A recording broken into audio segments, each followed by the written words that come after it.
Dios les bendiga, mis hermanos. Démosle gracias a Dios por la oportunidad que nos da una vez más de meditar en su palabra.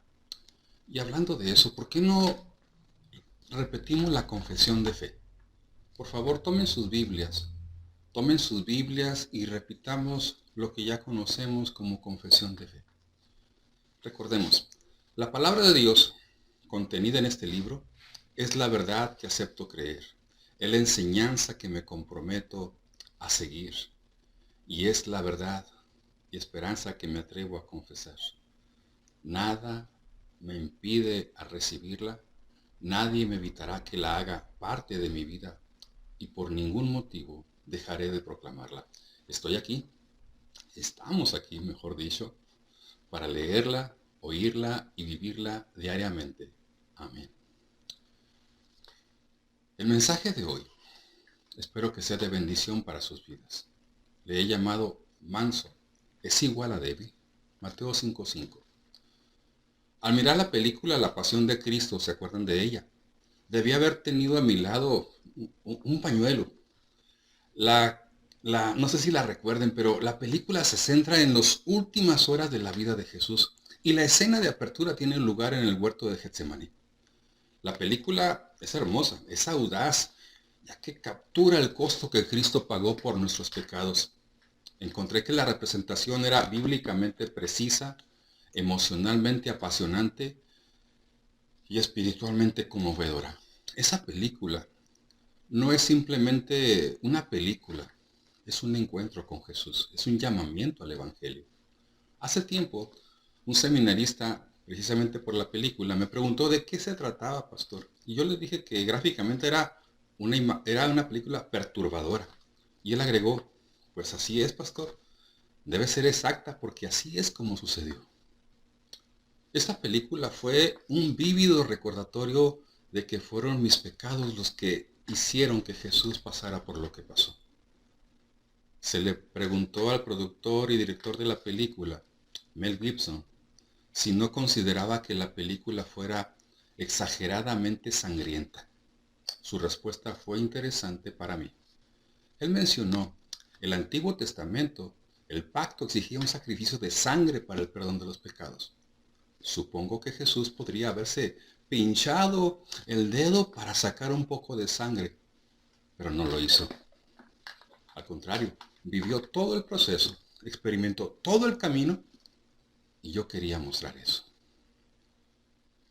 Durante estos días, durante la noche, mientras miraba y lloraba durante gran parte de la película, otra vez, me sorprendió el control que estaba Jesús. Incluso cuando los eventos ocurrían a su alrededor, ¿se acuerdan? Alrededor de la gente. Lo ofendía, se burlaba, blasfemaba.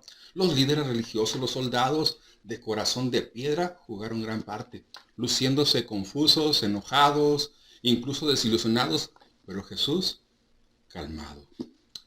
En un momento, después de que Judas traicionara a Jesús y los soldados se pelearan con los discípulos, Pedro le cortó la oreja a uno de los enviados a arrestar a su líder. Sorprendentemente, en medio de este conflicto, Jesús demuestra gracia y compasión al volverle a unir milagrosamente la oreja al hombre, mostrando nuevamente lo que significa tener el poder bajo control. Si ustedes van a Mateo 26, Jesús dijo, ¿acaso piensan que no puedo ahora orar a mi Padre y que Él no me daría legiones de ángeles? Una legión eran 6,000 ángeles. Así que Él estaba más o menos que vendrían 72,000 guerreros angelicales. Todo lo que tenía que hacer Jesús era decir la palabra y los soldados salían, desaparecían. Pero se contuvo. Más tarde, cuando estaba cara a cara con Pilatos, Jesús continúa demostrando que tiene el control al permanecer en silencio. En Juan 19, Pilato presume de su posición y le pregunta a Jesús, ¿de dónde vienes? Jesús respondió, ¿te niegas a hablar conmigo? Guardo silencio, Jesús. ¿No te das cuenta que yo tengo poder para liberarte o para crucificarte? Jesús otra vez en el verso 11 les responde, no tendrías poder sobre mí si no fuera dado de arriba. Luego, durante gran parte del resto del tiempo, mientras él está entre Herodes y Pilato, Jesús opta por guardar silencio. Este es un claro ejemplo del cumplimiento de Isaías 53, ¿se acuerdan? Que dice la escritura que él, angustiado, afligido, no abrió su boca. Como cordero fue llevado al matadero. Como oveja delante de sus trasquiladores, enmudeció. No abrió su boca. Mientras observaba la acción en la pantalla y recordaba cómo Jesús estaba callado, cuando podía haberse quejado o extinguir a los malhechores, inmediatamente pensé en esta bienaventuranza de hoy.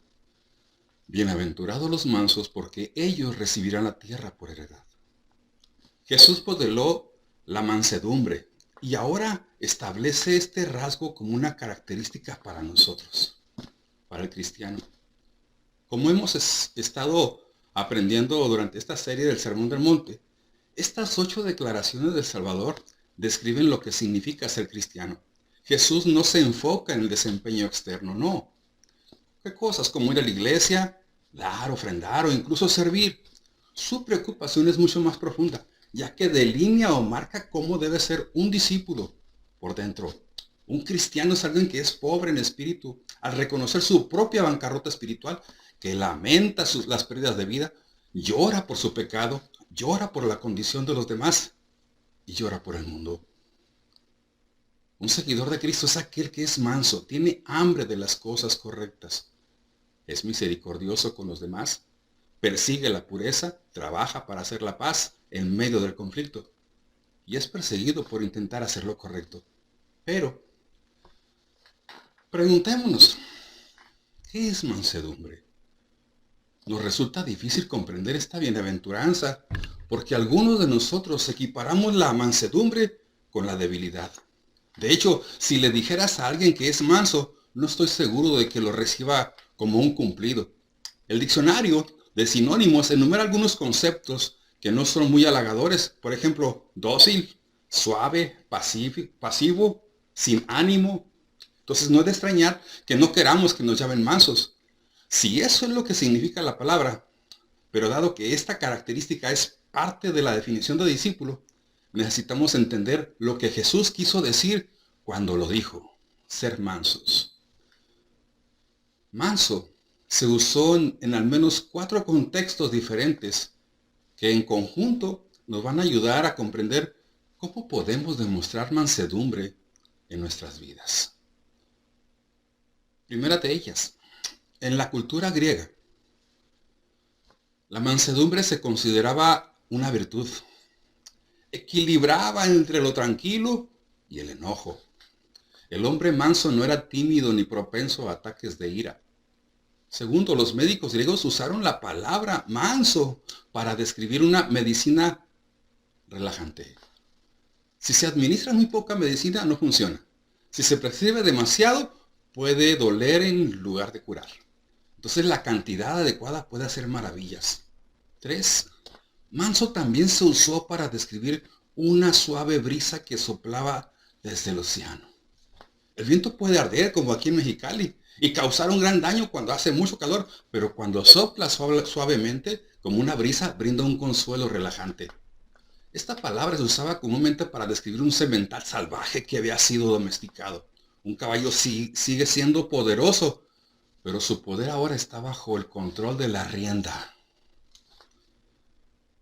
Lo común en estas descripciones es que la mansedumbre representa diferentes formas de poder usarse con propósitos positivos o con malas intenciones. Leyendo al comentarista William Berkeley, se refiere al hombre manso como alguien que tiene todos los instintos bajo control. Ha aprovechado cada impulso, cada pasión, cada gramo de fuerza. Incluso con esta útil información de fondo, aquellos que escucharon estas palabras de Jesús deben haberse rascado la cabeza. ¿No mencionó Jesús que el destino de los cielos está cerca, ya en el capítulo 4, antes de llegar a este capítulo? Si el reino llegara, ¿no tendríamos que prepararnos para pelear con los romanos? Pero ahora nos dice que seamos mansos. ¿De qué se trata, Jesús? Bueno, esto es importante porque estamos llamados a mostrar la bondad y la gloria de Dios a un mundo que nos mira. Cuando vivimos las bienaventuranzas, la gente no puede evitar ver que Dios está trabajando en nuestras vidas porque estas cualidades de carácter no son naturales, sino vienen de arriba, sobrenaturales. Y esta conducta de vida es para que nuestro Padre reciba la gloria por la forma en que vivieron los discípulos y la forma en que ahora vivimos nosotros como sus discípulos. Notemos lo que se dice en Mateo capítulo 5, versículo 16. De la misma manera, haga brillar su luz ante los hombres para que vean sus buenas obras. Y ahí dice, y alaben a su Padre que está en los cielos. Estas cualidades de carácter no son estrictamente para nuestro beneficio o incluso para nuestra bendición, sino para que otros se sientan atraídos al Todopoderoso y comiencen a alabarlo por quien es. Es decir, esta bienaventuranza es para hacer luz en medio de las tinieblas. La mansedumbre mostrada hacia Dios. Vean nada más el Salmo 37. Vamos al versículo, al Salmo 37 para comprender y abrazar completamente esta bienaventuranza. Pónganse ahí en el Salmo 37, porque esta bienaventuranza es una cita directa de este Salmo, o al menos alude a ello. Vean el versículo 11. Pero los mansos, dice la palabra de Dios, los mansos heredarán la tierra y se recrearán, y se recrearán. Las personas mansas no se preocupan por lo que les pueda hacer la gente, dice versículo 1 y 2. En lugar de tener miedo de los demás o envidiar lo que otros puedan tener, estos versos 1 y 2 del Salmo 37 nos desafían a no preocuparnos por los hombres malos, porque dice que como la hierba, pronto se secarán. La gente mansa, hermanos, confía en Dios, dice versículo 3. Este verso resume el enfoque de la persona mansa. Primero, en su relación vertical, él o ella confía en el Señor. Y luego en las relaciones con los demás, se esfuerza por hacer el bien. Si ustedes revisan el versículo, la última parte, ahí describe a los que creen que Dios obrará por ellos. Dice, confía en Él y Él, ¿se acuerdan? Hará. Si van al versículo 4, la gente mansa se deleita en Dios. Y según esto, los que se deleitan en el Señor son aquellos que se encuentran o encuentran placer supremo en agradar a Dios. Ahí es el versículo 5, dice, encomienda tu caminar al Señor. Encomienda a Jehová tu camino. Tiene la idea de algo tan pesado que uno no puede llevárselo a Dios, pero puede rodarlo hacia Él. Hace algunos años regalamos una canasta de básquetbol portátil a la iglesia. Estaba pesada. Yo no sabía cómo moverla y llevarla a la cancha. De pronto miré a mi hijo Víctor Raúl que la inclinó y pudo rodarla hasta donde quería, porque la base tenía ruedas y yo no supe. Entonces no podía levantarla, pero pudo rodarla. Así somos, de esa misma manera. No podemos quitarnos la carga, pero podemos llevarla a Dios. Cuando entregamos nuestros caminos al Señor, le damos lo que nos preocupa. Nuestras relaciones, sueños, nuestros estudios, nuestros trabajos, nuestra salud, nuestros problemas, nuestros miedos y nuestras frustraciones. La gente mansa guarda silencio ante Dios. Dice versículo 7 del Salmo 37, guarda silencio ante Jehová. Cuando callamos, dejamos de luchar y se lo dejamos todo a Dios. Las personas mansas pueden esperar pacientemente a que Dios actúe. Verso 7. Vemos esto en la última parte de este versículo. Dice, y espera en Él. No te alteres con motivo del que prospera en su camino. Porque el hombre que hace maldades, no te preocupes. Es decir, no hacemos nada, hermanos, solo esperamos en Él. Las personas mansas evitan la ira, verso 8. Es muy conmovedor, dice el versículo 8, deja la ira, desecha el enojo. Eso dice, dado que le han entregado todo al Señor en lugar de arremeter contra Él, un hombre o una mujer mansos pueden confiar en que Dios resolverá todo. Y por último, el versículo 9 dice, la gente mansa espera en el Señor. Los que esperan en Jehová, ellos heredarán la tierra. Eso alude al versículo 5 de Mateo. Entendamos, la mansedumbre proviene de una relación personal con Dios. La mansedumbre es mostrar hacia Él y debe manifestarse en nuestras relaciones con los demás. ¿Sabías que solo 2 personas en la Biblia fueron llamadas mansas? Primero, Jesús. Se describe a sí mismo de una manera en Mateo 11. Aprended de mí, ¿se acuerdan? Que soy manso y humilde de corazón. Y luego, vámonos al número 12 en adelante. Allí habla de Moisés. Lo identifica como varón manso, más que todos los hombres que había sobre la tierra. No sé ustedes, pero yo no pondría a Moisés en la categoría de hombre manso. Varios años antes se enfureció y asesinó a un egipcio. Se enfrentó al faraón, guió a los israelitas a través del Mar Rojo y salió al monte Sinaí, donde se encontró con un Dios santo. Vayan al número 12, por favor, para estar en sintonía. Moisés, hermanos, se había casado con una mujer cusita y fue criticado fuertemente por Aarón y Miriam. Los primeros 2 versículos. Allí desafían las calificaciones del liderazgo de Moisés y dicen, ha hablado el Señor solo por medio de Moisés. ¿No ha hablado también por nosotros? Quiero que se fijen en la parte final del versículo 2. Y lo oyó Jehová. Ahora vayan al versículo 4. Luego dijo Jehová a Moisés y a Aarón y a María, salid de vosotros tras el tabernáculo de reunión. Y salieron ellos 3.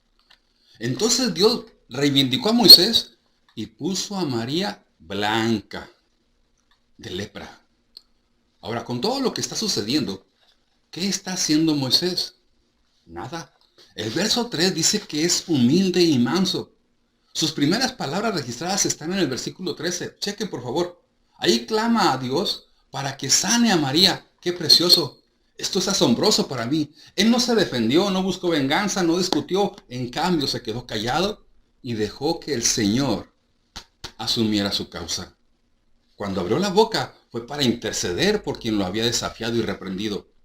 Entonces podemos decir que un hombre o una mujer mansos se abstienen de vengarse y dejar todo en manos de Dios. Él lo hará. Miren, todo el mundo es normal hasta que llegamos a conocernos bien realmente. Todos somos raros y pretendemos ser más sanos y santos de lo que realmente somos. Cada uno de nosotros nos conocemos realmente como somos y hasta nos asustamos de ello. Nuestros espejos nos gritan lo que verdaderamente somos y tenemos. Cómo rechazamos, cómo condenamos, enjuiciamos, traemos resentimientos guardados que nos llevan a experimentar rencor, arrogancia, egoísmo, envidia y desprecio. Una persona mansa evitará todo lo anterior. Abraham, recordemos a Abraham. Abraham mostró mansedumbre cuando le dio a su sobrino Lot la opción de elegir lo mejor. Había recibido la promesa de una bendición de Dios. Recuerden, era mayor y era el líder de la expedición, pero fue manso. Si revisamos Génesis 13, dice que entonces Abraham dijo a Lot, ¿sabes qué? No haya bronca entre tú y yo, entre tus pastores y los míos. Somos carnales, somos hermanos, somos familia. Abraham confió en Dios en lugar de meterse con Lot. Podemos ver entonces que la mansedumbre es un deseo controlado al anteponer los intereses particulares hacia los demás. David, mis hermanos, vamos con David ahora. David mostró mansedumbre cuando pudo haber matado al rey Saúl, ¿se acuerdan?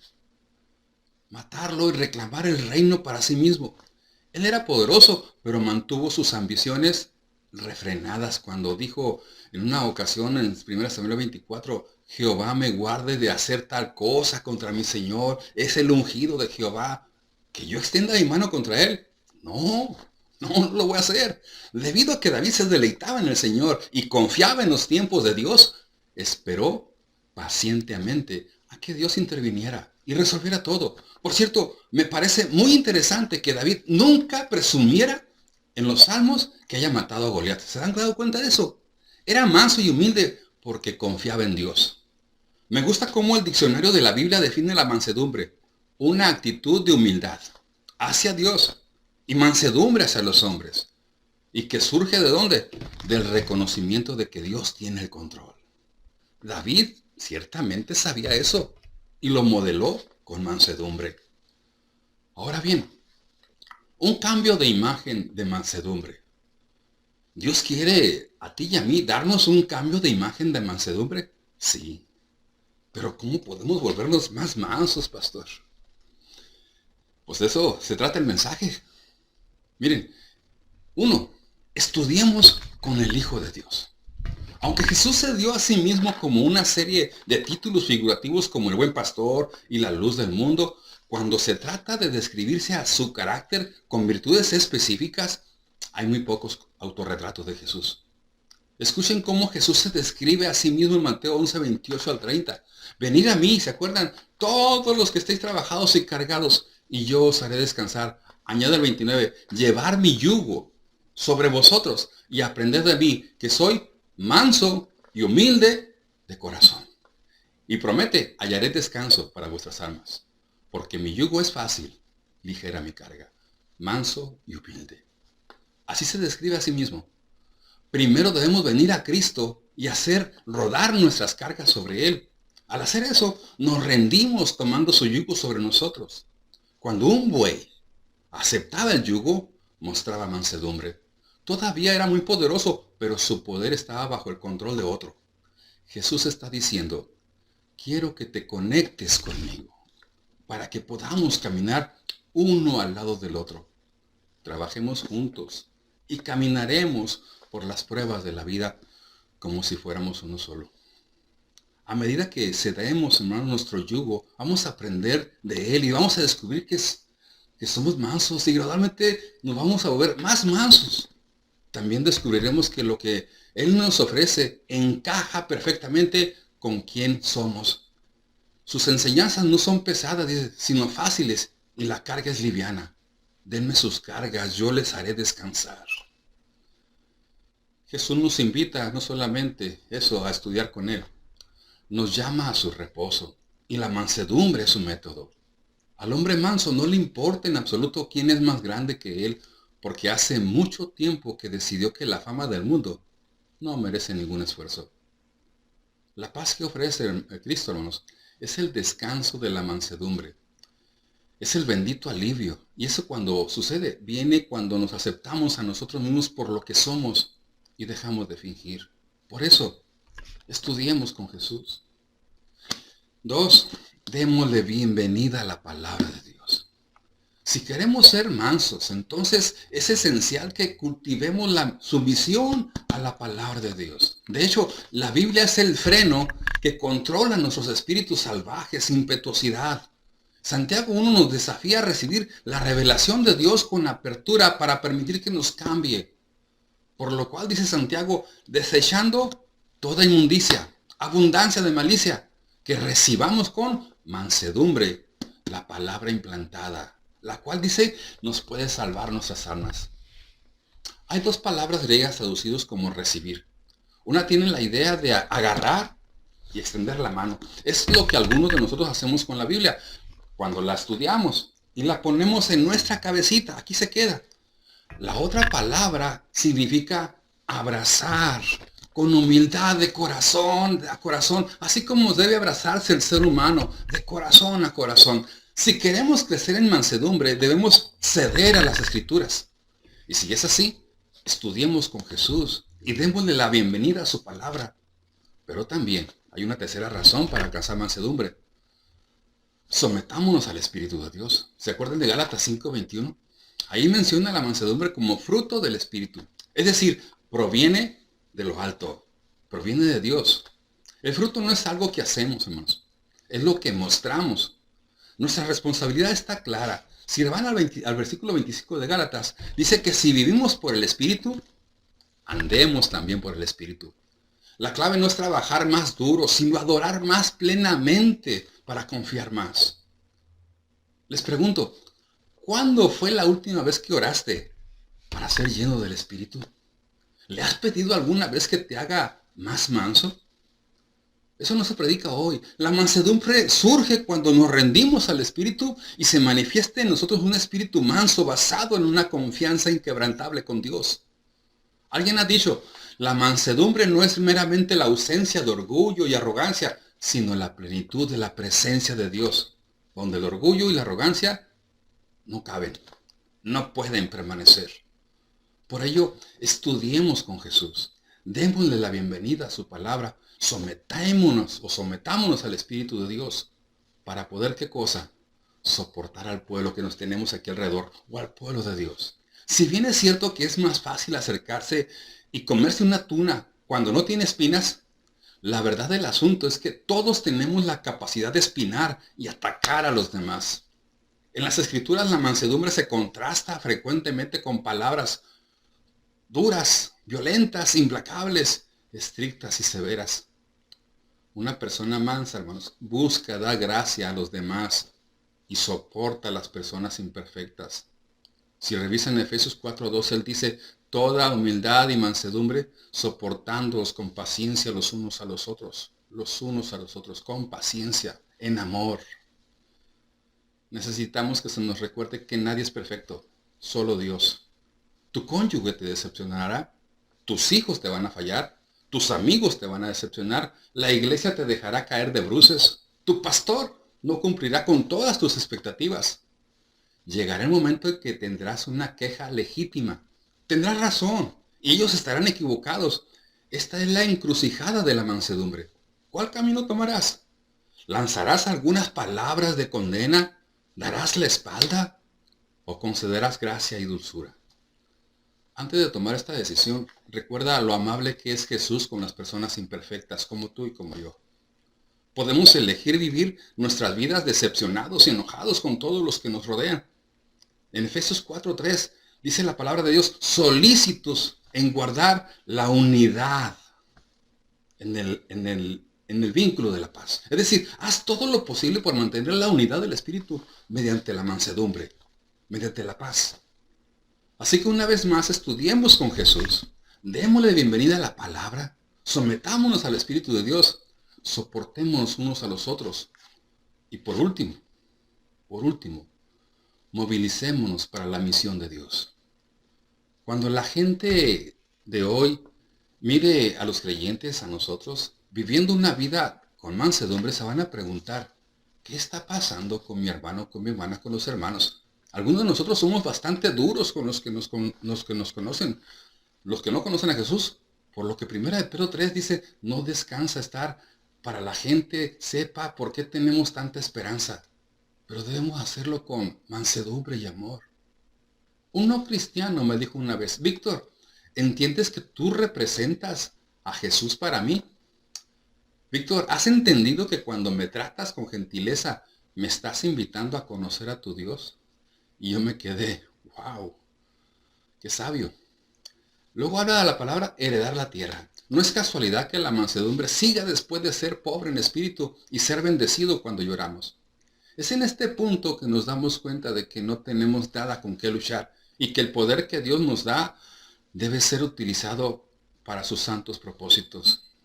La mansedumbre, hermanos, no es signo de debilidad, sino de gran fuerza. Esta bienaventuranza encierra una promesa sorprendente. Dice, los mansos heredarán la tierra. Son aquellos que tienen sus espíritus refrenados por Cristo quienes aterrizarán en tierra. Leí acerca de un hombre que estaba sentado en una banqueta llorando. Cuando le preguntaron, ¿qué le pasa? Él dijo, me acabo de enterar de que ha muerto Rockefeller, el hombre más rico del mundo. Entonces la persona le preguntó, ¿por qué lloras? No eres pariente suyo, ¿verdad? A lo que el hombre respondió, no, por eso estoy llorando. No tengo ninguna herencia de él. Termino con lo siguiente. Amigos y mis hermanos, si conoces a Cristo, eres heredero de todo lo que Él tiene. Obtendrás algo ahora y después algo mejor. Habrá una herencia para los mansos. La palabra heredar significa poseer. En este momento parece que los pecadores reinan y los mansos pasan a un segundo plano. Pero Jesús dijo que un día entrarán los mansos. Los creyentes que viven en esta bienaventuranza no tienen nada, pero lo poseen todo. Solo los mansos buscarán al Salvador. Por eso te pregunto, ¿estás listo para hacer eso ahora mismo? Mostrar tu corazón en mansedumbre y recibir esta experiencia de vida que Jesús te invita. Le decía hace algunos días a una persona, es necesario entender la filosofía de Jesús, la forma en que tú y yo quiere que vivamos. Me preguntó la persona, ¿cómo? ¿Cómo, pastor? Es muy sencillo. Revisa Salmo 37:4. Es muy sencillo. Revisa Mateo 6:33. Es muy sencillo. Revisa Números 12